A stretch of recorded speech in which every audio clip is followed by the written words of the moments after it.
Oi pessoal, bem-vindos a mais um vídeo da RPG Planet. Eu sou a Lina. Eu sou o Tielo e hoje vamos continuar com a série Monstros de D&D. E hoje nós vamos falar dos dragões de gema, Tielo. Sim, vocês escolheram os dragões de gema com mais de 40% dos votos. Foi um massacre.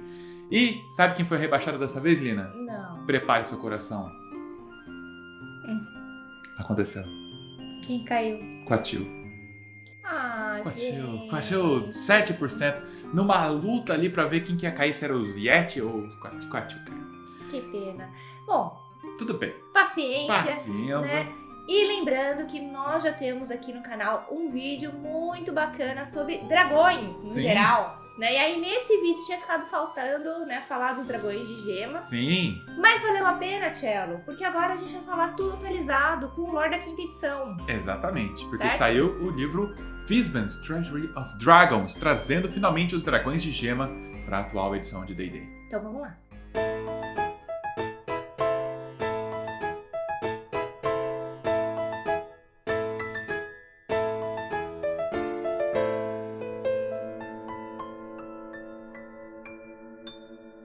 Antes da gente começar a falar então sobre os dragões de gema, a gente quer dar um recadinho rápido pra vocês a respeito de uma ferramenta que está sendo lançada agora no Kickstarter chamada Black Box. Black Box Map Maker é um fazedor de mapas 3D super fácil e intuitivo para você criar mapas de batalha para sua mesa virtual, seja ela no Roll20, no Foundry VTT, aonde quer que você use. E se você gosta de fazer mapas super detalhados, como a Lina, e ficar 5 horas fazendo mapas, essa ferramenta é para você. Se você é preguiçoso igual eu e quer fazer um mapa rapidinho, em 20 minutos já tá tudo pronto para você E jogar. arrasar na pista, né? E já tem uma coisa linda, out of the box, fora da caixa. Como assim, Thiago, Também é você pra fez você. isso? É, foi Foi você mesmo, Thiago, que fez esse mapa? A inteligência artificial já está desenvolvida e agora no Kickstarter, então, eles vão conseguir desenvolver mais assets para essa ferramenta, bombar muito na sua Sim. mesa de RPG. Então, link aqui na descrição do vídeo, do site deles, assinem a newsletter, ainda você ganha agora Miniatura? nesse processo uma miniatura 3D para você imprimir, assinada pelo Alex Oliver, um escultor famosíssimo. Então, assinem lá e acompanhem as novidades. Então vamos lá, vamos falar de dragões mais uma vez e vamos recapitular como é que são divididos os dragões, os tipos de dragões em Dungeons and Dragons. Temos famílias diferentes de dragões verdadeiros, né? Temos os dragões cromáticos ou os dragões coloridos, né? Que são o dragão vermelho, o dragão azul, o dragão verde, o dragão branco e o dragão negro. Eles são descendentes de Tiamat, a rainha dos dragões malignos, e eles são, né, todos eles, quase todos eles, malignos de alinhamento, né, de tendência. E temos uma outra família, que são os dragões metálicos, né, que é o dragão de ouro, o dragão de prata, o dragão de bronze, o dragão de cobre, o dragão de latão, que são descendentes de Bahamut, o dragão de platina, e eles são considerados os dragões bonzinhos, né? Mas tem mais uma família aí que a gente não falou ainda, né? Exatamente. E aí a gente tem então os dragões de gema, né? Que seriam dragões neutros, Shella. A gente falou de dragões malignos, dragões bonzinhos e agora tem os dragões de gema que são neutros, né? E quem são esses dragões, né? Quais são esses dragões? São os dragões de cristal, de ametista, de esmeralda, de topázio e de safira, né? E esses dragões, eles têm ali o que seria o pai deles, né? O criador deles, que é o rei Sardior, que é o grande dragão de rubi. Muito bom. E eles têm um diferencial também a mais. Eles são psionicos. Verdade. Eles conseguem aí usar poderes da mente, levitar, teletransportar, ler pensamentos, né? Tudo isso como se fossem os dragões X-Men aí. Pronto, né? Bom, então agora vamos falar da origem editorial, né? De quando os dragões de gema apareceram a primeira vez em Dungeons and Dragons. Muito bem, eles apareceram pela primeira vez em 1980, em maio, na revista Dragon, número 37. Foram escritos por Arthur W. Collins. E ele escreveu esse artigo trazendo esses novos dragões porque o livro dos monstros, né, de AD&D primeira edição já estava circulando no mercado há bastante tempo. Muitos jogadores já tinham decorado todas as estatísticas de todos os dragões que tinham lá. Porque não tinham muitos, né? Tinha uns 10 dragões, 5 cromáticos e 5 metálicos. Então ele quis criar novos dragões para surpreender os jogadores. Então ele criou uma nova família aí de 5 dragões de gema, que seriam neutros, né? Para também ter uma diferença aí de alinhamento. E, na verdade, eram 6 dragões de gema, né? Que ele criou também o Sardior, né? Como um dragão de rubi que era único. Então tínhamos já a primeira aparição dos dragões de gema e já com os poderes psionicos também. Então já chegaram com tudo e desde então estão em todas as edições do jogo. Exatamente, a ideia era usar esses dragões de gema como inimigos ou aliados, né? Os mestres aí terem essa opção aí na criação da sua aventura. Bom, então agora a gente vai começar a falar da origem dos dragões de gema no lore da 5ª edição, Cello. E aí, o que acontece? Pra falar disso, na realidade tem meio que um retcon da origem dos dragões na 5ª edição, Sim, tá? E foi apresentado aí no último livro que saiu agora, o Fizban's Treasury of Dragons. Exato. Eles finalmente explicaram o que diabos é o primeiro mundo aí que vem falando. Então, se você escolhe aí qual é a origem de dragões que você prefere, se você quiser, assiste lá o vídeo de dragões, que a gente já falou um pouco sobre a origem anterior, ou agora a da 5ª edição. Mas sem mais enrolações, né? A origem dos dragões, no geral, é contada num poema chamado Um Lamento para o Primeiro Mundo, né? E aí, nesse poema, ele explica que, na realidade, Bahamut e Tiamat, eles estavam criando, antes de existir plano material, antes de existir Toril, Eberron, Kryn, Oerth, antes de existir esses planetas todos, né, que cada um representa um cenário que a gente conhece de D&D, Bahamut e Tiamat estavam criando o primeiro mundo, certo? Exatamente. E aí o que aconteceu? Eles resolveram criar, junto com esse primeiro mundo, um filhinho. Sim. Que seria aí o Rei Sardior, né, que é o dragão de rubi. Não dá pra saber se é realmente um filho ou uma criação que eles deles, montaram juntos, exato. Mas interprete da forma que você quiser. E aí Sardior, né, ajudou Bahamut a criar os dragões metálicos, ajudou Tiamat a criar os dragões cromáticos, só que aconteceu uma grande catástrofe aí nesse primeiro mundo, na criação desse primeiro mundo, que ninguém sabe direito o que aconteceu, por que aconteceu. E esse primeiro mundo foi simplesmente despedaçado, desfragmentado, né? E os fragmentos desse primeiro mundo aí teriam então criado o plano material. Né? E junto com o primeiro mundo, quem foi despedaçado também foi o pobrezinho do Sardior, o dragão de rubi. E dizem que cada fragmento dele se espalhou pelo multiverso, cada fragmentozinho virou um dragão de gema diferente. Então essa teria sido a origem dos dragões de gema, né? Eles são todos pedaços de Sardior existindo em várias realidades diferentes. E tem uma coisa interessante também que foi apresentado nesse último livro, que é o conceito da visão de dragão, Dragon Sight. Dizem que alguns dragões muito poderosos, eles têm uma espécie de visão deles mesmos em outras realidades, digamos assim, de suas almas em outros universos. Então, e dizem até que a Shardalon foi, né, um dragão vermelho sinistrão, maligno. Ele conseguiu encontrar cada uma de suas versões nesses universos paralelos e conseguiu se unificar em um único dragão. Então ele ficou super poderoso por causa disso. Dizem que os dragões de gema têm facilidade, né, de ter essa visão dracônica e enxergar as suas versões pelo multiverso, né? E aí tem aí uma questão, né, que existe no multiverso, né, uns dragões, Wyrms ou anciões, né, a gente não tem uma boa tradução para Wyrms, mas dragões gigantescos, super poderosos, colossais, né, de gema, um representando aí cada uma das pedras, né, topázio, safira, ametista, enfim, todas as pedras. E aí esses dragões super poderosos, né, estariam procurando então as suas almas gêmeas, né, nos outros mundos, para que ao se unirem, eles consigam talvez trazer Sardior de volta. Reconstruir o dragão de rubi através da unificação dos fragmentos. É muito legal para uma plot de cosmologia, fazer uma campanha que passe por vários mundos, né? Você pode fazer isso, acompanhar esse voo dos dragões de gema pelo multiverso e pelas várias realidades em busca, né, de suas essências para se juntarem. Mas é engraçado que também tem uma coisa assim, esse dragão de rubi tá todo fragmentado e espalhado pelo multiverso, ele também pode não querer, né? Pode ter gente que não quer que ele se junte. Sim. Porque não aparece na 5ª edição ainda, mas existia um outro tipo de dragão de gema, que era o dragão de obsidiana, que era o único dragão de gema que era maligno. E dizem que esses 5 dragões que você mencionou, que são súditos, né, de Sardior, tinha um 6º que foi expulso da corte de Sardior, que era o de obsidiana. Então talvez ele não queira, né, que os dragões de gema Aí consigam. os outros dragões já tem um belo Já inimigo, tem um belo inimigo né? aí e infelizmente não saiu, os dragões de obsidiana não apareceram na quinta edição, nem no último livro, o Fizban, mas você pode adaptar isso na sua história. Nunca vai aparecendo, gente. Talvez. Vai aparecer uma aventura aí Uhum. que o dragão de obsidiana provavelmente é o grande vilão da história, né? Tomara. Eu acho que vai aparecer. Se não aparecer, você faz aparecer na sua campanha. Bom, então a gente vai falar dos dragões de gema, cada um dos tipos, começando pelo de cristal, Tchel. Ah, é o dragão mais fofo que tem. Ai, gente do De céu. Já imaginou um dragão? Você olha, ele é de cristal de verdade. É tudo, mas enfim, eles têm uma ligação com o plano positivo, Tchel. Tá? Psionica com o plano positivo. Eles são que good faz- vibes. Que faz com que eles reflitam luz e energia radiante. Ah, só que beleza.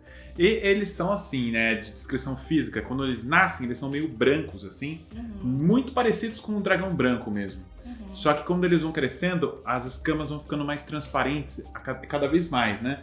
Até que quando eles ficam mais velhos, as escamas deles são completamente translúcidas e refletem a luz completamente. Eles acabam ficando... Sabe aqueles cubos de gelo que ficam perfeitos, sem bolinhas dentro? Já viu? Tem umas empresas que fazem umas bolinhas perfeitas de gelo. As escamas são como se fossem isso, assim, esse gelo perfeito, assim. E quando eles voam, eles refletem a luz do sol, fazendo prismas multicoloridos por onde eles passam, como se fosse um cristal mesmo voando, né? Então eles são realmente criaturas magníficas. Dentre os dragões, né, de gema, eles são os mais amigáveis, né? Se você chegar neles e eles perceberem que você tá realmente com uma boa intenção, a possibilidade de você ter sucesso entre os dragões de gema é com o dragão de cristal. E ele é né? sociável também, ele gosta de trocar ideia. E aí, vamos falar então um pouquinho dos interesses, né? O que um dragão de cristal gosta de fazer? Um dragão de cristal, gente, gosta de observar os astros. Cara, Eles olham as estrelas, né? A minha cara, o dragão de cristal, é muito viajante, assim. sim.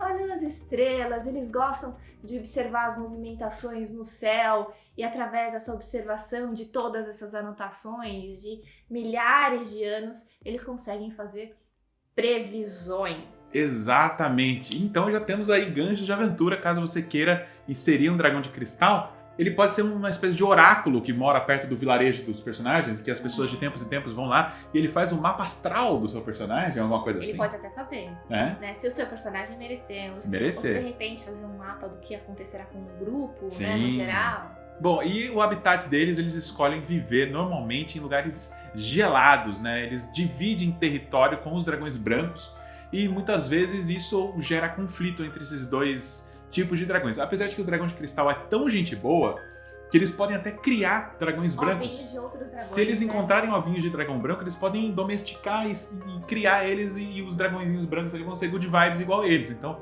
pode ser que isso aconteça. Mas eles não gostam de tiranos, não gostam de pessoas malignas, então, às vezes eles arrumam briga com os gigantes do gelo que habitam esse mesmo Às lugar. vezes um dragão branco se alia, mesmo sendo inimigo a um gigante do gelo, se alia a um gigante do gelo só pra lutar contra Só pra derrubar o dragão de cristal. cristal. Então, realmente, ele está em constante... Ele está sempre cercado de inimigos ali, porque o gelo, né, o Ártico costuma ser um lugar super hostil e ele é um cara super good vibes, né, o dragão de cristal, pra estar num lugar tão hostil assim. Então, é interessante você colocar numa campanha tipo Icewind Dale, né, que é Exato. um lugar Nossa, tá legal. super hostil, super difícil, e de repente tem um cara, aquele dragão que serve cerveja pro grupo. Ô, vamos trocar uma ideia aí, me conta a Nossa, piada. mas não, tem que ser um negócio assim. Ah, O entendi. dragão, entendeu? Não se... Tá uma cerveja. Não, é porque ele é pé no chão, o dragão de Imagina cristal. um dragão desse aparecendo naquela cena de combate que o grupo morreu. Cara, eu já sei. Salvando o grupo. O dragão de Que nem ia cristal, ser? perfeito. Ia ser tipo um hippie mesmo. Assim, e aí, garotada, qual é a boa? Não faz isso não. Mas Bora aí pro show. Que é isso? Dragão de... Não. Paz e amor, meu irmão. Sabe aquele personagem do Escolinha do Professor Raimundo, que era hippie? Mas É o dragão de Não. cristal, ia ser isso. Não.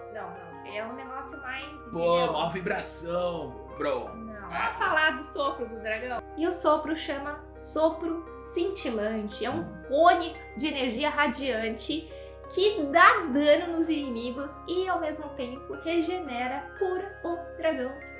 Ah, porque ele, cristal. ele tem essa ligação psíquica com o plano positivo, então faz todo Exatamente. sentido. Então ele... Ele puxa essa energia e cospe pra... É muito legal. Bem legal mesmo. Bom, e vamos falar de um dragão famoso entre cada um desses tipos. Sim. Começando com o dragão de cristal Sarinda Laglofdor, que eu acho que é assim que fala, que é a chamada Mãe do Machado, ou Mãe Machado. Por que ela tem esse apelido? Porque ela é aliada dos Anões do Norte, né, de Faerûn. E ela também é um excelente personagem para colocar numa campanha do Ártico aí, que você queira, né, em Icewind Dale, né, o Vale do Vento Gélido, alguma coisa assim. Porque ela é totalmente amigável, né, aliada desses anões, né, e ela tem um inimigo, né, que é o dragão vermelho Klauth. Então ela precisa de ajuda, então é perfeito para chamar aventureiros para ajudar ela a se proteger de Klauth, o dragão vermelho maligno, né? E ela também ajuda os anões, né, que eles são mineradores lá do norte, e normalmente eles enfrentam um cartel de mineradores malignos que tentam tomar as terras deles e tomar o minério deles. E esse dragão de cristal, que eu não vou repetir o nome, que é difícil, ela é chamada de Lady Gemcloak, né? A Lady a senhora do manto de gema, ou do manto das joias. Bom, e agora que a gente já viu os dragões de cristal, vamos para os dragões de topázio, Cello. Sim. E diferente dos dragões de cristal, que são ligados, né, ao plano positivo, né, tudo na boa, os dragões de topázio são ligados ao plano negativo, né? Eles são envolvidos com a energia necrótica e por causa disso eles são conhecidos como os dragões da entropia e da destruição. Eles entendem que tudo que é vivo, né, todos os seres mortais e as suas criações estão destinados à morte e à destruição. E por isso eles parecem ser meio mórbidos, né? Não é que eles são malignos, mas eles são mórbidos. Ele é aquele cara que fica horas olhando um bicho que morreu se decompor, assim, só pra estudar. Então não é um cara muito legal, assim, sabe? Ele é um cara que tem uns interesses muito desconfortáveis, assim, que você fica meio tipo, cara, não sei não esse maluco aí, hein? Ele fica vendo o bicho ser comido por minhoca ali por horas, sabe? Eles acham que ok, entendeu? Tem que destruir pra coisa nascer de volta melhor. Bom, e a aparência deles, quando eles nascem, eles são meio amarelados ou alaranjados, né? Bem opacos, né? Com as escamas opacas, e eles vão, né, desenvolvendo, as escamas vão ficando mais brilhantes, meio transparentes, dando um tom assim, meio alaranjado, brilhante, que pode confundi-los com um dragão de cobre ou um dragão de bronze. Se você vê eles contra o sol, né, eles brilham bastante, mas eles não são exatamente bonitos, assim, eles são meio esquisitões, assim. Eu acho que deve ser bem bonito, meu, essas cores, assim, desde um amarelo bem clarinho até uma cor bem âmbar, assim, sabe? Tipo, uns cristais, assim. Meio âmbar, né? É bonito. Mas é engraçado que a gente não falou isso no Dragão de Cristal, mas é meio que padrão que eles têm tanta força psiônica que os chifres, né, e algumas extremidades, por exemplo, aqueles espinhos que saem das costas deles, não ficam completamente conectados no corpo, elas ficam flutuando, como se fossem pedrinhas flutuando em volta deles com energia psiônica, né? Então é uma visão muito doida de se ver.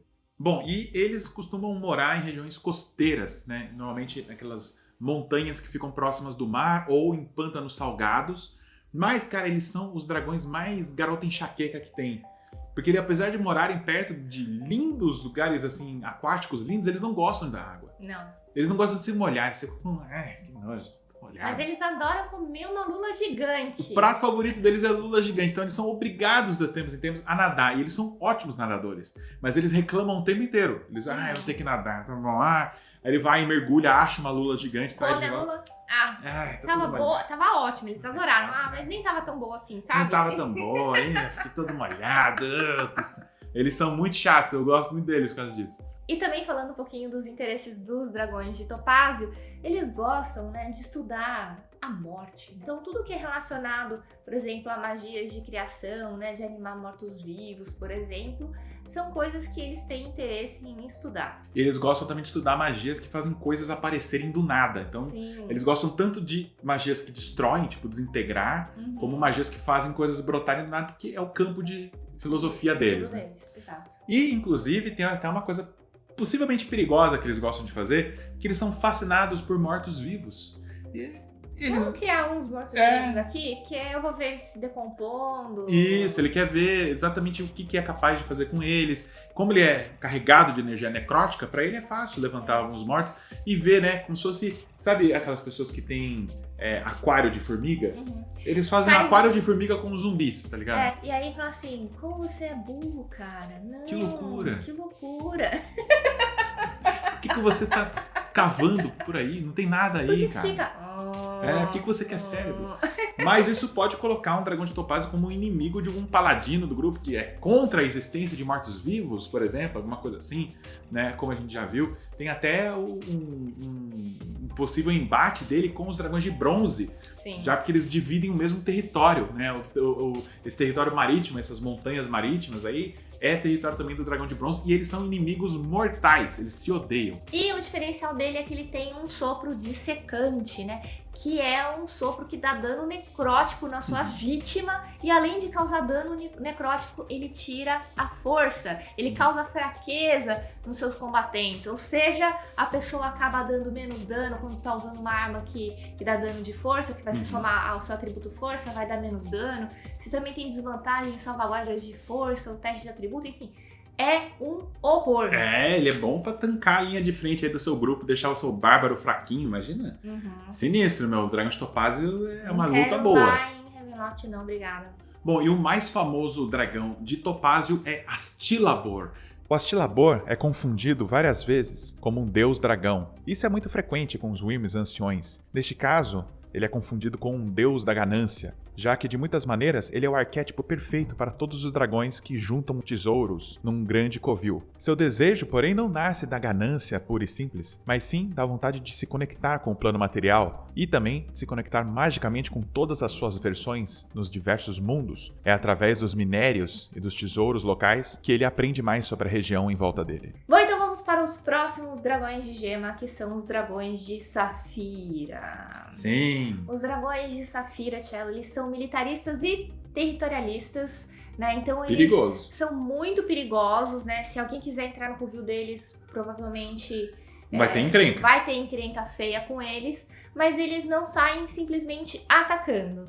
Eles primeiro observam, eles vão entender quem que é o inimigo, montar uma estratégia mais elaborada para aí sim atacar, né? E além disso, eles têm como os maiores inimigos as aberrações, né? Então, se tem uma aberração, você pode ter certeza que o dragão de Safira vai estar lá pra eliminar. Eles odeiam as aberrações, né? Então, beholders, enfim, todas as aberrações que existem. E aí, o que eles fazem? Eles se aliam aos dragões de Esmeralda, né? Que são ótimos observadores, informantes e tal, para que, com o conhecimento dos dragões de Esmeralda sobre os reinos distantes, né, o Far Realms, eles consigam saber se tem algum boato de alguma aberração que tá para vir. Ou de um portal que está trazendo aberrações dos planos distantes para a realidade, né? Para eles irem atacar, então, esse portal e evitar que qualquer uma dessas aberrações entrem no plano material. Isso, e eles costumam habitar cavernas subterrâneas bem profundas, até a Umbra Eterna, né, a Underdark, é normalmente o lugar onde você encontra, né, esse tipo de dragão, e eles normalmente se aliam aos Snirfniblin, que são os gnomos das profundezas, ou até os gnomos da pedra, também são amigos, né, deles, e eles são aliados nesse combate às aberrações, né? Porque são inimigos naturais do Underdark, né? Da Umbra Eterna. Principalmente os devoradores de mente, né? Que sempre estão circulando pelos túneis subterrâneos aí da Umbra Eterna, né? Atacando cidades dos gnomos das profundezas. Então, um dragão desses pode ser um excelente aliado de uma comunidade dessas. Então, você pode fazer uma cidade, né, de gnomos dos subterrâneos que tem aliada, né, aos dragões de Safira. Que tem um guardião, né, que é um dragão de Safira que fica ali protegendo eles. Aí você pode ter aliado, então só cuidado pra não entrar no covil dele, né, sem avisar. Eles adoram comer aranhas gigantes. Isso, né? É bem legal, eles cultivam aranhas gigantes, né? Então, se você entrar num covil deles, talvez você entre numa caverna, você não sabe. Tem aranhas gigantes, se você luta com as aranhas gigantes, ele pode ficar bravo. Ele fala, cara, você tá destruindo a minha comida, cara! Ou ele pode ficar feliz, valeu aí, você facilitou minha vida, agora é só pegar aqui e comer. Ele gosta de comer elas vivas, caçar elas, não pegar elas em pedaços. E, além disso, ele é muitas vezes confundido com um dragão azul, né, por causa da sua cor. Então, isso pode levar muita confusão, você pode fazer com que o grupo comece a lutar sem saber que esse pode ser um aliado possível contra uma E aí é um aberração. problema, porque ele é estrategista, ele é militarista, ele sabe muito bem como as táticas de combate, Sim, então pode você colocar pode armadilhas, dançar. problemas no caminho do A grupo. gente precisa contar agora como é que ele é efetivamente, a parte sim. física. Bom, as escamas dos dragões de Safira são de várias tonalidades de azul, indo desde o azul do céu, né, como se fosse Bem clarinho. bem assim. clarinho, como uma manhã de primavera, ou até aquele azul escuro, assim, bem brilhante. Quando ele voa assim contra a luz, você vê até brilho como se você estivesse olhando um céu estrelado, azulado, assim. Então ele é muito, muito bonito, é um dos dragões mais bonitos que tem. E ele também tem aquele poder, né, psionico de fazer com que os chifres e as pontas ósseas deles, né, fiquem flutuando a poucos metros, né, a poucos centímetros do corpo deles, mostrando todo o poder psionico que eles têm. E agora falando um pouquinho dos interesses de um dragão de Safira. Gente, eles são militaristas. O que eles gostam de colecionar? Armas, armaduras, itens mágicos, principalmente aqueles itens, né, que protegem, né, de qualquer invasão mental. Tipo o né? capacete do Magneto, seria um item que eles adorariam ter. Exatamente. E eles, gente, são super metódicos com relação a isso. Arquivos de guerra, sabe? De Registros de táticas batalha. guerra, de batalhas. Então, todas as histórias de guerra, né, que aconteceram, que foram realmente marcantes na história de Dungeons and Dragons, você pode ter certeza que pode ser um item que vai estar ali no covil, né? No tesouro ali de um dragão de Safira, né? E eles vão, gente, tá tudo catalogado, arrumadinho, organizadíssimo. sabe? Gavetinhas, falando o que é cada lugar, o que é cada pergaminho, o que é cada Organizado arma, né? por ordem cronológica, é quase um Exato. museu da guerra, cada um dos tesouros deles, né? Exatamente. E assim, né? Além de ser tipo um museu, eu vejo duas coisas, né? Vai ter muito item mágico interessante que o grupo... Oh, meu Pode Deus! ficar maravilhado, né? Um covil de um dragão De Safira. Safira é interessante. Ali você pode colocar todos os itens mais poderosos do mundo, que com certeza os jogadores vão ficar com o olho desse tamanho. Ou se vão. E esses itens, gente, muitos a gente já falou, né, que são com relação a bloquear, né, poder psionico, principalmente por quê? Porque os maiores inimigos deles, que são as aberrações, né, o Mind Flayer, enfim, eles têm poderes psionicos, então é uma forma deles guardarem itens que vão proteger eles também, né? E se eu fosse narrar uma aventura que se passasse no covil de um dragão de Safira, eu ia fazer até uns negócios meio doido assim, eu ia fazer com que ele colecionasse até armas e coisas do futuro que os personagens não saibam. Até coisas do nosso mundo mesmo. Então você pode colocar ali a farda de Napoleão no meio do negócio, que para os personagens do mundo medieval não vai significar nada, mas os jogadores vão falar, caraca, que mal isso. Como assim, né? Como assim? Como assim? Você pode pôr um tanque de guerra lá no meio, assim, cara, vocês veem um veículo blindado com, né, não sei o que, você descreve, né, desse ponto de vista, e eles vão ficar, caramba, que isso é um tanque de guerra, não sei o que. É muito bom. Só não deixa eles usarem o tanque de guerra, senão não eles vai vão poder, é só pra ver. senão Não eles vão funciona. atropelar a sua campanha com tanque de guerra. Não funciona. Tipo, por algum motivo tá vocês desativado. não conseguem ativar E o esse motivo item. vocês não querem deixar o dragão de Safira bravo. Esse talvez seja o principal motivo. E o ataque especial dele é um sopro debilitante que faz com que as suas vítimas, é um cone assim, né, que acerta as pessoas. E quem for acertado, Cello, fica simplesmente sem ter como lutar, porque fica incapacitado. E é um pulso sônico, é um dano de trovão que dá, né? Antigamente era chamado de dano sônico, né? Depois mudou pra dano de trovão, que é aquela coisa que explode os tímpanos, né? Como se fosse um grito, né? Imagina aquele lance de guerra, sabe? Quando explode uma bomba Você e fica aquele... surdo, É tipo isso, A o pessoa sopro. fica meio perturbada e não consegue fazer nada, tipo isso. Eu vou ter que falar que o dragão de Safira é o meu favorito dos dragões de Nossa, eu gostei muito do dragão de Safira também. Bom, e o mais famoso dragão de Safira é o Bleucorundum, ou Bleucorundum, não sei se é meio francês a pronúncia, mas ele é um dragão de Safira que tem um ódio muito antigo por Beholders, né? Ele é um dragão ancião e ele teve os dois pais dele assassinados por uma incursão de Beholders, né? Os observadores. Então ele tem essa raiva, né?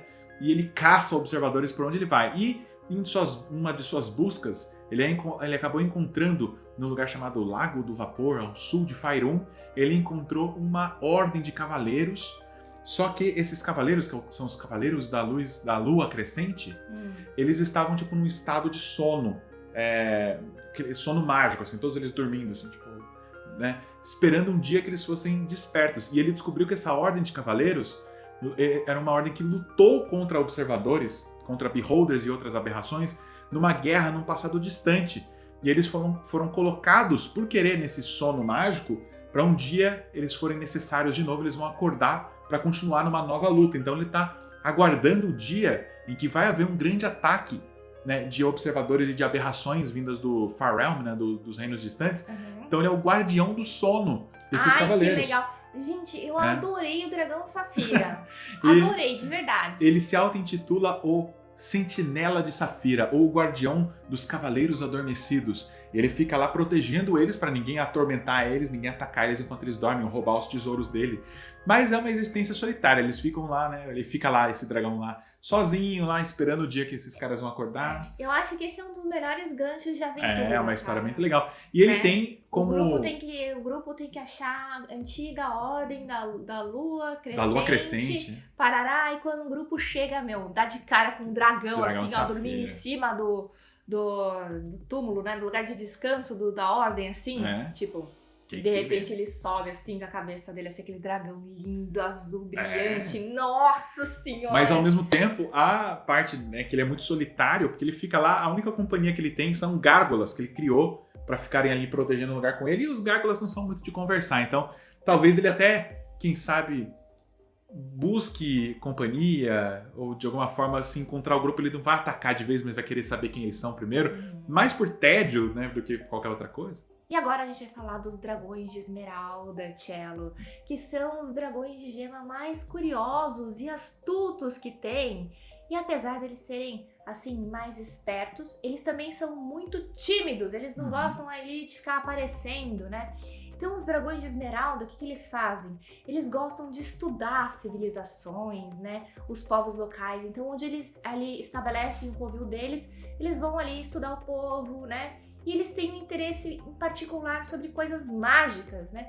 Qualquer item mágico, local de poder, ou um mago, né? poderoso. Ou um mago, aí eles começam a estudar. No comecinho, um dragão de Esmeralda consegue ali fazer mais algumas magias de manipulação, ilusão e tudo mais. Mas quando eles são mais poderosos, eles até conseguem se transformar, né, em humanoides para se aproximar ali. Se infiltrar, se infiltrar para conseguir mais informação. E aí ali eles vão então, né, adquirindo mais conhecimento e catalogando esse conhecimento mágico. Então eles geralmente têm mapas e mais mapas de lugares, né, que tem poder, itens mágicos, né, ou conhecem pessoas, magos poderosos e tudo mais. Eu imagino até um gancho de aventura em que um mago muito poderoso chama o grupo de aventureiros para investigar o que aconteceu com um ajudante dele que se voluntariou recentemente para ser um ajudante dele e que tinha belos olhos verdes, entendeu? Cor de esmeralda. Cor de esmeralda. E esse ajudante dele foi pego no flagra, observando documentos secretos numa sala que era proibido, e depois que ele foi pego em flagrante, ele desapareceu e nunca mais foi visto. E esse mago quer encontrar esse ajudante porque ele era muito bom, e ele quer falar assim: eu perdoo você, tudo bem, você só estava curioso, volta pra mim. E o grupo tem que achar, e aí o grupo descobre que ele era um dragão de esmeralda disfarçado. E aí, geralmente, os dragões de esmeralda são aliados aos dragões de safira, porque os de esmeralda levam todo o conhecimento de criaturas ou locais de poder.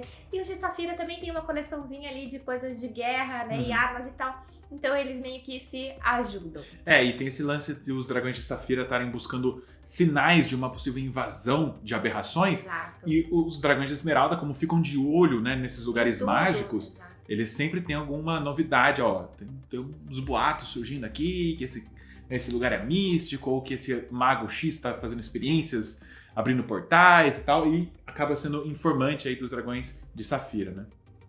Bom, e os dragões de esmeralda, quando nascem, eles são muito parecidos com dragões verdes, né? Com as escamas verdes opacas. Conforme eles vão crescendo, as escamas vão ficando mais translúcidas, depois começam a refletir a luz com vários tons diferentes de verde. São muito bonitos também. Bom, e o lugar que eles escolhem habitar normalmente são cavernas grandes, né? Normalmente em lugares quentes, principalmente perto de bocas de vulcões. Algum lugar assim é um lugar excelente, e isso acaba fazendo eles entrarem em contato com criaturas do plano elemental do fogo, como gigantes do fogo, alguma coisa assim, que são rivais deles nesses territórios, né? Então eles acabam tendo alguns problemas também com dragões vermelhos, outras coisas assim que habitam vulcões e montanhas imponentes assim. Bom, e como a gente já comentou, os interesses deles, né, são com relação a conhecimento, né? Então eles sempre vão analisar um lugar, eles vão aprofundar nos povos, principalmente se tem alguma coisa mágica, alguma lenda, alguma coisa, algum portal, algum local de poder. E aí eles têm ali no meio dos seus tesouros itens mágicos, principalmente, né? Ou se não, acontecimentos históricos que marcaram com relação registrados, a catalogados. magia, catástrofes mágicas, ou algum item que se perdeu e que o que esse item fazia. Então eles têm lá tudo bonitinho, registrado, né? E obviamente, gente, no covil deles, além desses itens mágicos maravilhosos, vai ter muita magia, né? De ilusão para proteger ali um covil. Então, muito cuidado ao entrar no covil de um dragão de esmeralda, porque você pode achar que você tá pisando ali num lugar e ali ser outra coisa totalmente diferente. Exatamente. E eles gostam de itens mágicos de ilusão, principalmente. Exato. Adivinhação. E a adivinhação também. Eu faria um covil de um dragão esmeralda ser um labirinto de espelhos. Ai, legal. Porque aí fica bem a cara de ser ilusão. Será que aquilo é uma passagem? Será que não é? Eu faria bem nesse esquema, assim. E também tem aquelas coisas de, tipo, você imagina que tá vindo um oásis ali, né? E não é. Some, É um bem... vulcão. Ou você faz legal. aquelas armadilhas de gravidade invertida, que a pessoa acha que sai voando pra cima, tem espinhos no teto. Bom, e o sopro especial de um dragão de esmeralda é um sopro desorientador. A pessoa fica meio ali, né, perdida, né? Não sabe muito bem o que tá acontecendo. E aí é um dano, né? É um dano psíquico que ele dá na sua vítima, onde no próximo ataque, ou salvaguarda, ou teste de habilidade que a pessoa tenha que rolar um D20, ela vai ter que rolar um D8 junto e reduzir o resultado. Olha só, e você falou psíquico? Sim. Então é como se fosse uma onda do professor Xavier, a pessoa assim? fica meio... doido. Tá meio louca, assim. Sinistro. É sinistro. Bom, e o dragão de esmeralda mais famoso é Raulothing, que é um dragão de esmeralda mais paranoico ainda do que o padrão, né? Que? Sério? Jura? Sim. Os dragões de esmeralda já são paranoicos, mas Raulothing é muito mais. Ele, né, habita um vulcão desativado numa ilha chamada o Poço das Estrelas. E ele começou a ficar paranoico quando ele avistou uma nave, né, uma Spelljammer de uma raça alienígena pousando ali perto. E isso fez com que ele começasse a imaginar que aquela nave eram, por exemplo, sabe os batedores de uma invasão? As primeiras naves que chegam para averiguar o lugar antes da chegada de um grande exército. Já chamou o dragão de safira, certeza. Então eles acreditam que tá vindo aí uma grande invasão no plano material de criaturas de outra dimensão, e ele então fica catalogando lugares que podem ter portais, ele vai juntando itens mágicos. O Raulothing, ele meio que é meio aquele teórico da conspiração, meio doido, que vai ligando pontos, assim. Imagino que na casa dele pode ter... chamar aquele dragão lá de safira conhecido, que é o brother dele pra acordar. Da ordem da lua crescente, não sei o quê. Tem que Ah, chamar. com certeza ele já sabe desse cara, mas ele talvez não tenha juntado com ele ainda porque ele desconfia de todo mundo. Ele deve desconfiar desse cara também. Não, esse é o guardião, cara. Então, mas ele deve achar que o guardião Isso tá é uma botando... aventura épica de D&D, gente. Então ele é um cara que tenta ligar os pontos, achar coincidências e tudo mais. E ele talvez precise de um grupo de aventureiros para vigiar diferentes pontos do mundo que tenham portais. Mas ao mesmo tempo, ele nunca vai confiar totalmente nos aventureiros, então ele pode ser um adversário perigoso. Que o Raulothing pode ver o grupo como... não sei se esses caras estão ajudando a abrir o portal ou atrapalhando, não sei. Ou senão, ele pode fazer uma série de desafios que o grupo tem que... Tipo, você pode fazer uma provar, campanha, né? que é, exato, tipo, ele se finge humano, porque eles podem se fingir humano, certo? E aí ele passa como se fosse uma quest pro grupo, e aí o grupo tem que passar por diversas provas, e o grupo nem imagina, eles acham que é uma quest normal lá, mas na verdade essas provas é pra avaliar o quão confiável esse grupo é. Colocar provas. Pra eles se tornarem parte aí de uma ordem dele que vai marchar contra essas invasões alienígenas aí que tá tendo. É isso aí. Essa é a nossa ideia.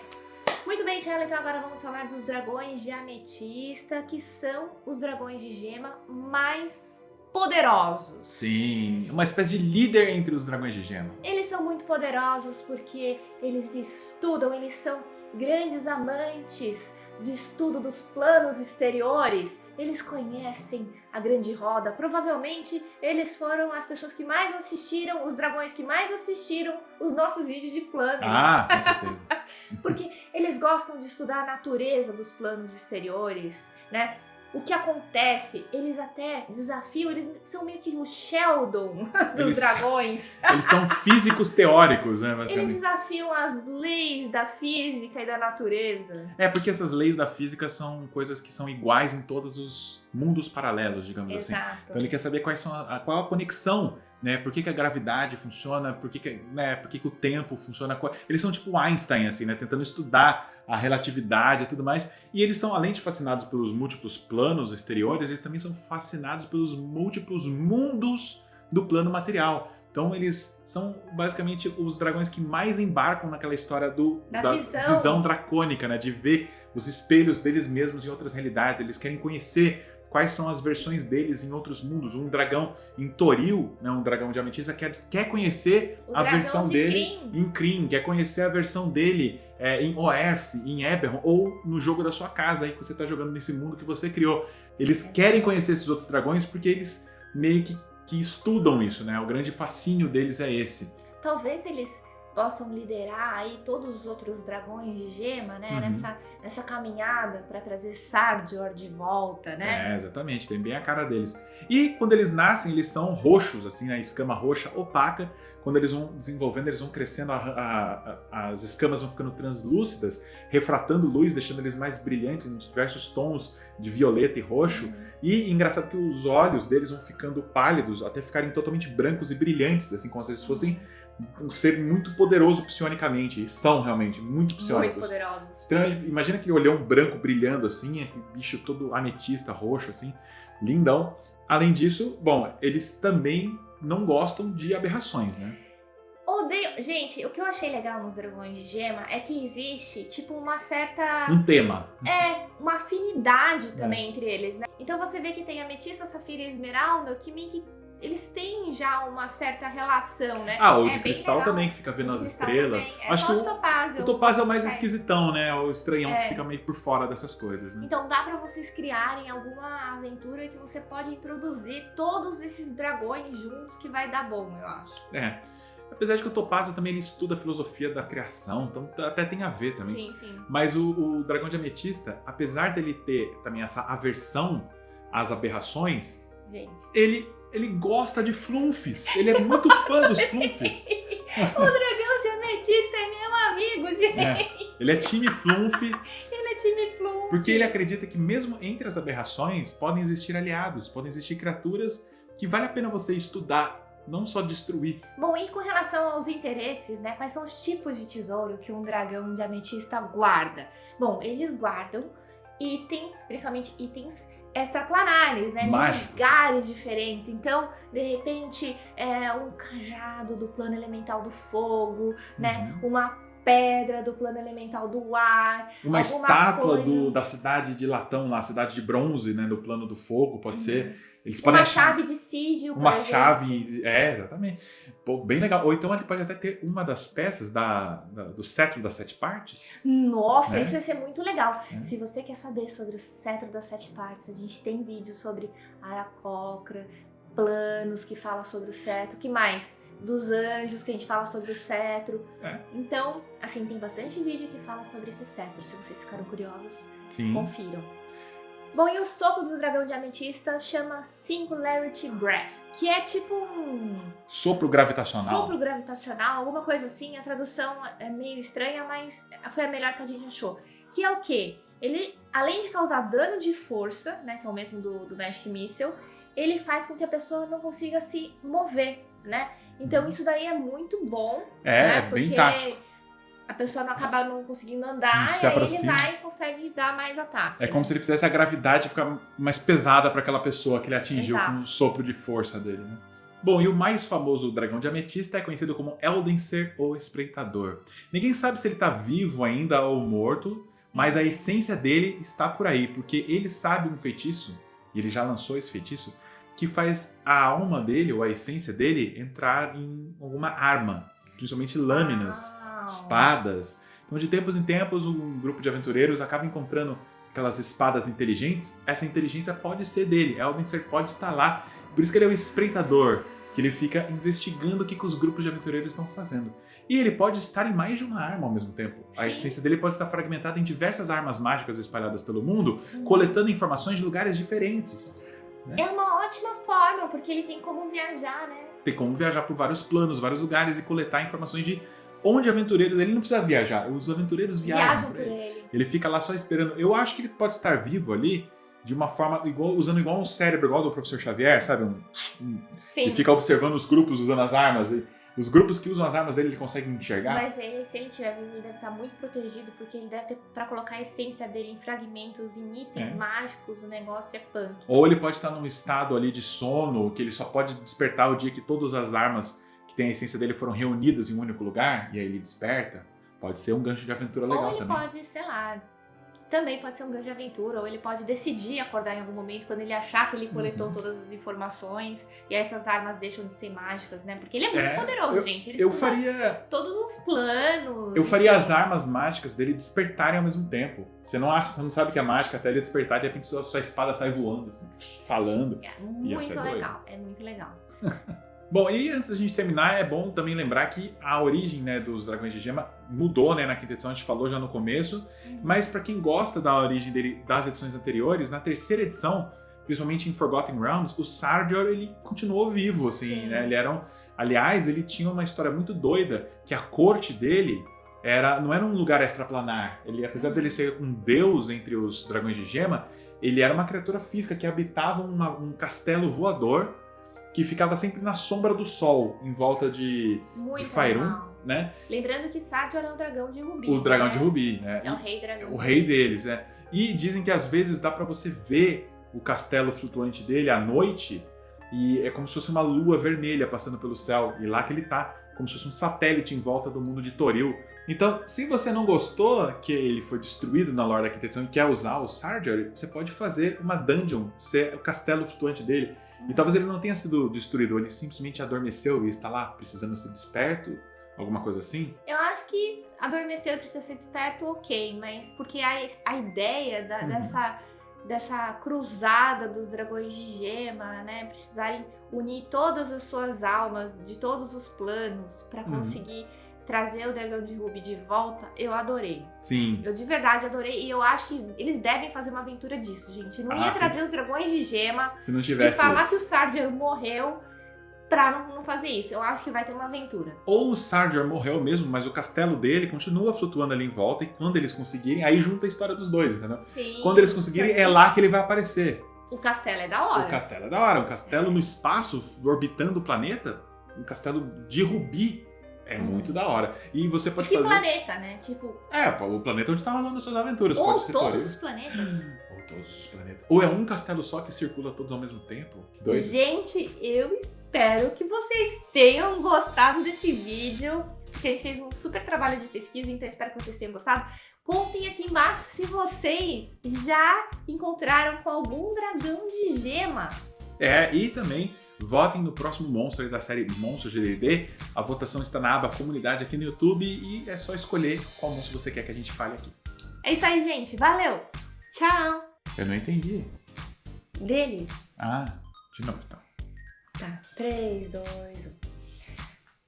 Oi, pessoal, bem-vindos a mais um vídeo da RPG Fiz cara de Planet. maluco, foi mal. Fiz cara de maluco.